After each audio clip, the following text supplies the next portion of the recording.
El semàfor. Ferran Torres i Dembélé, extrems per Xavi. Aquests dies sembla que hi ha hagut dos noms que han estat per sobre dels altres a Can Barça, aquests dos darrers dies.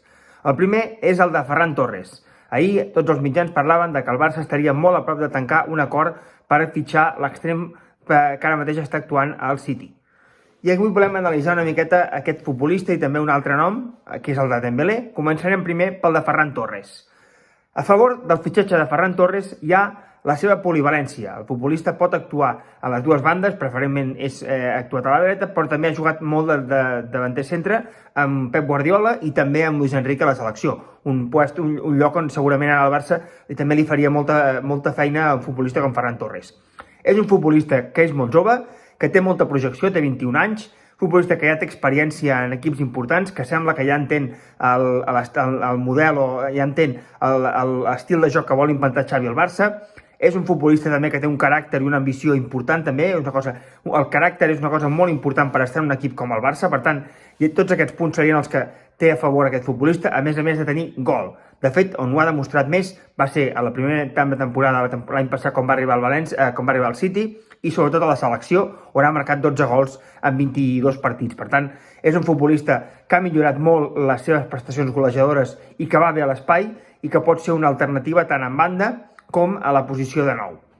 En contra del fitxatge de Ferran Torres, veuríem segurament el preu, segurament 55 milions és un preu bastant elevat, si al final és el que acaba pagant el Barça per aquest futbolista, perquè no és un futbolista que sigui top mundial. No sabem si el Barça ara mateix econòmicament es pot permetre cap futbolista que sigui top mundial, però Ferran Torres no és un top mundial, però sí que és un jugador amb aquesta projecció i que sembla que pot tenir un futur important. Però, diguem, el preu seria un contra i també aquest fet que no sigui top mundial. I l'altre nom que ha sortit avui, un altre nom, un altre extrem, una evidència que Xavi, si algú ens ha ensenyat Xavi en aquests partits que porta el Barça, que és que a banda la millora que ha tingut l'equip, és que li agrada molt jugar amb extrems. Ho ha demostrat el fet que ha fet jugar un futbolista com Abde, el fet que ha fet jugar futbolistes joves com Ilias. Per tant, el joc de Xavi necessita extrems. I tant Ferran Torres com Dembélé són actius importants. El nom de Dembélé és el nom que ha sortit avui perquè sembla que està molt a prop de renovar per 2 temporades més amb el Barça. Futbolista que acabava contracte el mes de juny proper i que acabaria renovant per 2 temporades amb el Barça. A favor de la renovació de Dembélé és que és un futbolista diferent, per lo bo i per lo dolent. Dembélé és un futbolista que té desequilibri, que té un desequilibri que és molt difícil de trobar al mercat, que segurament un futbolista amb la capacitat de desequilibrar de Dembélé ara mateix al mercat al Barça li costaria molts diners. Per tant, és bo que Dembélé decideixi continuar al Barça, perquè el Barça, si hagués de fitxar un perfil similar pel que fa a desequilibri, pel que fa a projecció, el mercat seria molt més car que el que li costarà segurament aquesta renovació de Dembélé, que a més inclouria una rebaixa salarial que serviria també per ajudar a inscriure a Ferran Torres i recordem també a Dani Alves a la Lliga en aquest mercat d'hivern. I també a favor de Dembélé hi ha el fet que si algú li pot ensenyar a entendre millor el joc, perquè un dels problemes més grans que té Dembélé és que no entén el joc, segurament. Moltes vegades pren la decisió equivocada, és un futbolista que té moltes coses, però moltes vegades deixa coses per acabar.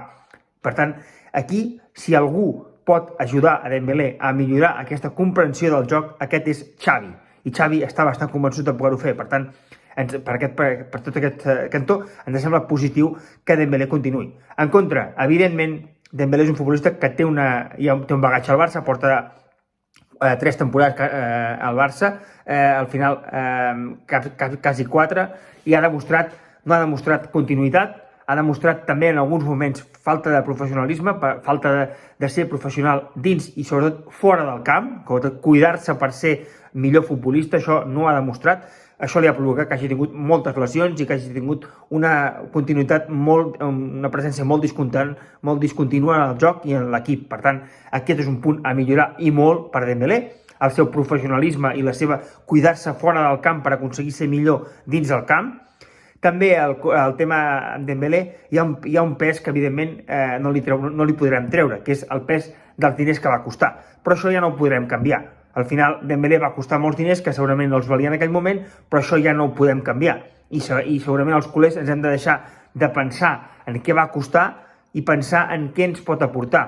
Dembélé ens ha decepcionat en alguns moments, sí, és un futbolista que en aquest temps que porta el Barça ens ha donat més maldecaps o més coses negatives que positives, per tant, aquí és una cosa que segurament els culers hem d'intentar resetejar i intentar i creure que Xavi serà capaç de fer de Dembélé el que sembla, que és un futbolista que pot tenir que pot ser important en el futur i té una projecció molt i molt important. Per tant, i que, com diem, un futbolista amb la seva capacitat de desequilibri és molt difícil de fitxar per ara mateix pel Barça. Per tant, són dues bones notícies, sobretot per Xavi Hernández, perquè, com hem dit, ell vol jugar amb extrems i tant Ferran Torres, que a més pot donar-li profunditat i pot donar opcions al nou, com Dembélé, són dues opcions més i molt important que el Barça en tingui més perquè no en tenia gaires, per l'atac del Barça. I al final el Barça sempre ha necessitat fer més gols que el rival.